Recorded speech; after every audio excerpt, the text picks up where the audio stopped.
Hello and welcome back to the Tech River, the podcast where we talk about everything to do with tech. Phones, servers, networking, you name it. I'm your host, Justin. And I'm your host, Tim. And today we're going to be talking about the smart home.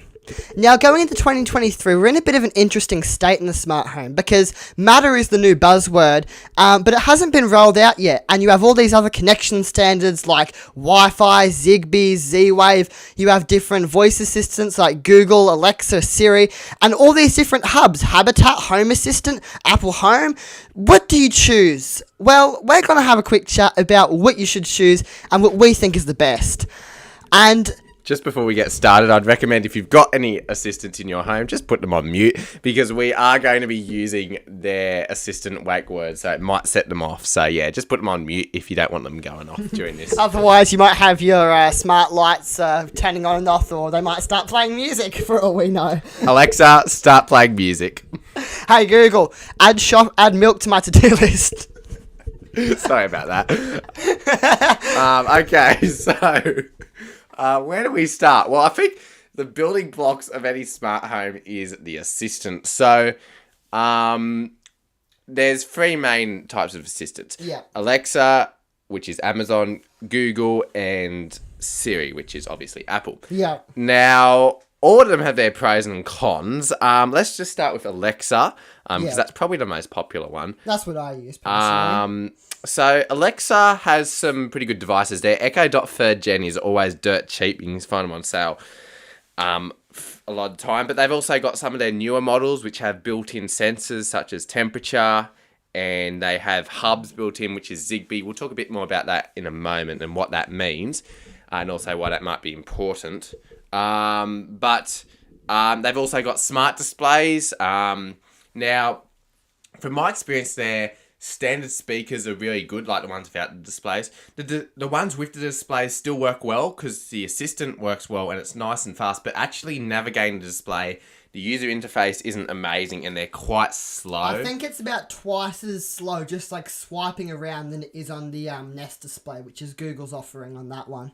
Yeah, so I probably, if you really want a smart display, I'd probably steer towards Google, but as in terms of the assistant of Alexa, it's probably the fastest assistant, and it's probably the most advanced if you want to do automations or routines or things like that.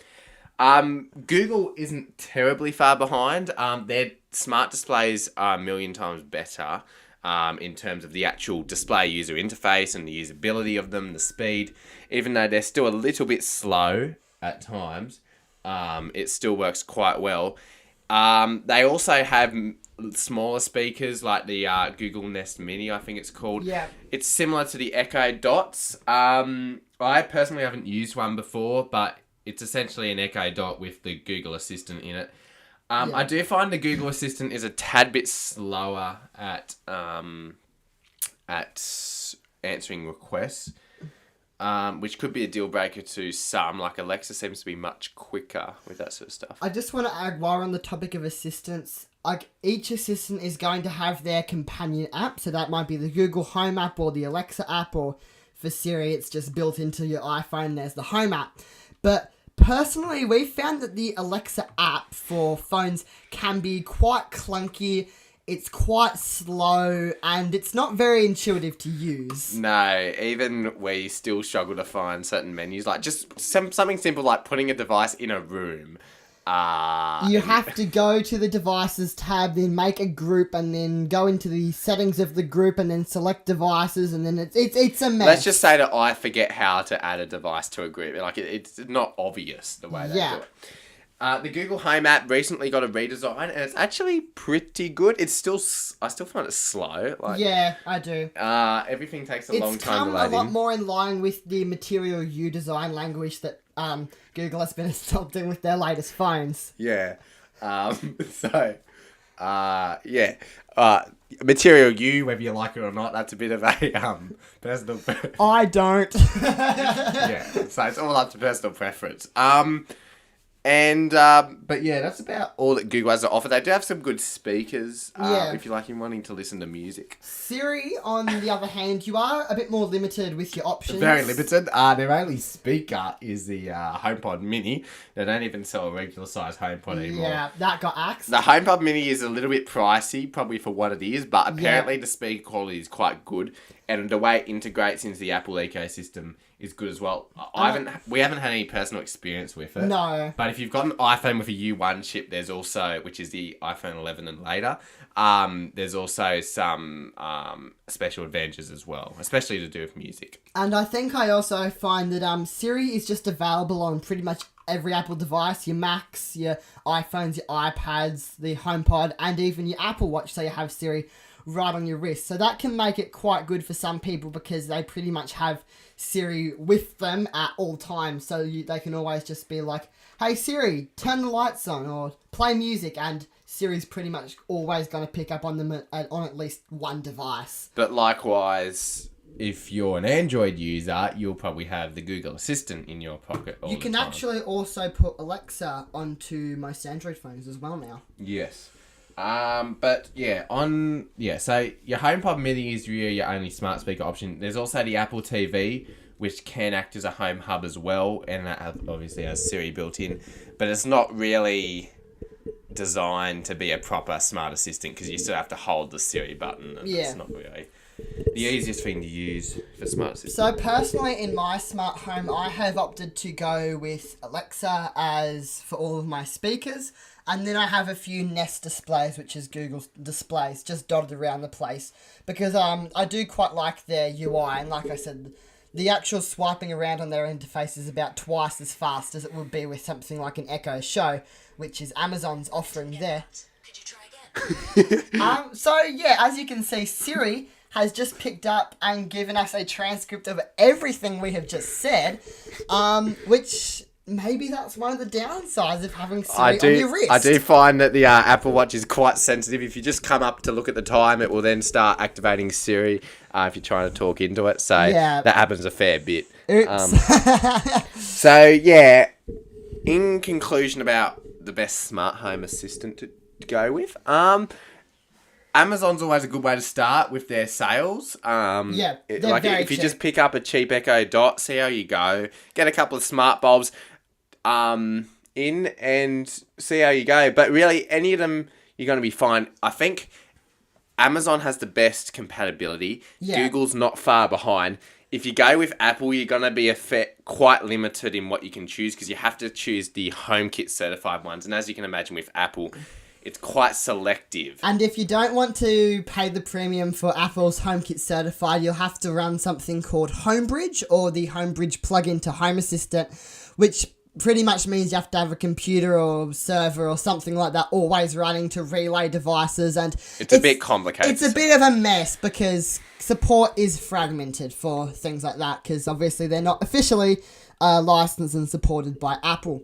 So and also just an example, you can get smart bulbs as cheap as $5 from Harvey Norman if you're in Australia. Yeah. But if you want a HomeKit certified one, you might be paying upwards of $60 or $70 just for a single light bulb. Per bulb, Yeah, which is kind of ridiculous, and it doesn't include things like a Philips Hue hub or something, which is more hardware and more cost. Now, that brings us probably to the newer announcement, which is Matter. I think before we go there, we might want to just look at hubs for a second. So, if you choose something like Alexa or Google, well, that's great. You can connect, say, Wi-Fi devices into that, and then you can use your voice to control things. But you're connecting devices mostly from the cloud to Google. Well, everything has to be from the cloud if you want to be to an assistant. Some people choose to use a hub such as Homebridge, Habitat, Home Assistant, and what that does is that pretty much coordinates all of their smart devices to one central place, and then from there they can run things like automations or send devices out to the smart assistants like Google and Amazon. So you can definitely just have a smart home with just a couple of Echo Dots and a few smart bulbs. That will work just fine. But if you want to do some of that higher level stuff, such as like fine automations options with lots of filters, like if a device is at home and if motion's detected and so on and so forth. You might want to look at something like a hub, but I think that might be another podcast episode because that could go for a very long time about hubs. Yeah. There are kind of also three main connection standards that you're going to use between your devices. So the main three at the moment are Zigbee, Z-Wave, and just Wi-Fi. Now, Wi-Fi devices are very easy to use because you just typically plug them in, set them up, connect them to your home Wi-Fi, and you're done.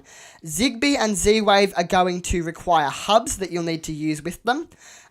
The benefit of using Z-Wave, even though you'll know that it is more pricey, is that the Z-Wave Alliance, which is kind of the company, you could say, behind Z-Wave, they manually check and certify each device with Z-Wave, and it's a lot more strict of what they do and don't certify.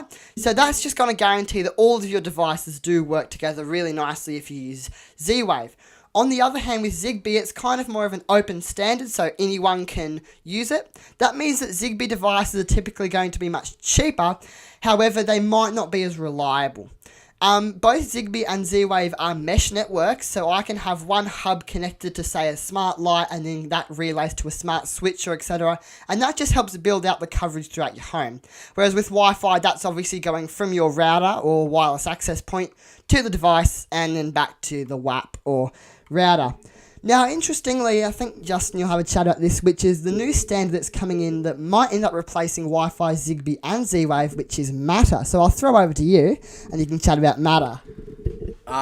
Yes. So Matter is still a fairly new thing, and there's not too many devices out with it. I think there was around 190 when I last checked. Yeah. And what it means is, I'm not exactly sure the technology behind it, but simplifying it, it means that any device can connect to, any Matter certified device can connect to any of the assistants without you having to work out whether it's specifically supported for example, HomeKit, because that's the most selective one.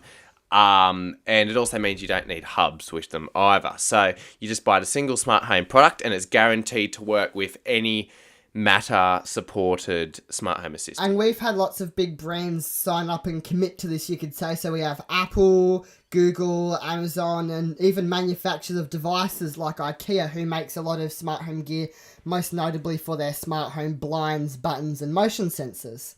Yes. So there's a massive list of manufacturers who have committed to doing it. I know like people like Apple are completely all in with that, which is probably a good thing, knowing how strict they are with their current certification. Yeah, so it's good to see that they're all in on it. And it means that they can still have their security and rigorous certification process, but this time it can ensure that it works with everything instead of customers buying something but not knowing whether it will work or not. So, is there anything else to add about that? I don't think so. So Matter hasn't actually been released yet, so we don't actually know what it's fully going to look like. I know that iOS 16.1 did release Matter support. And I heard that there were some devices out, but I don't know. I mean, in Australia, we're probably a little bit behind places like the US. I reckon all of this will initially launch in the United States and then make its way around the world. Yeah, we're sort of just in a waiting game at the moment. So it's going to be hard to get your hands on any Matter product at the moment, but it's definitely worth keeping your eye on if you're buying anything in the future. So to make sure it's Matter certified, because that will ensure the best compatibility, even if the company that makes the smart home product ends up shutting down for whatever reason. Now, Matter is actually quite closely based on Apple's communications center that they have developed for HomeKit devices, which is Thread. So that has been proven to be a very reliable hardware-based communication method, different to Zigbee and Z-Wave and Wi-Fi. And they've based it very closely off this Thread architecture. So it kind of means that we have some certainty that these devices will be mostly working with Matter, and that we know that the standard is going to work quite well. If I find a link to the main Matter website, I'll pop it in the YouTube stream chat if I find one in a second.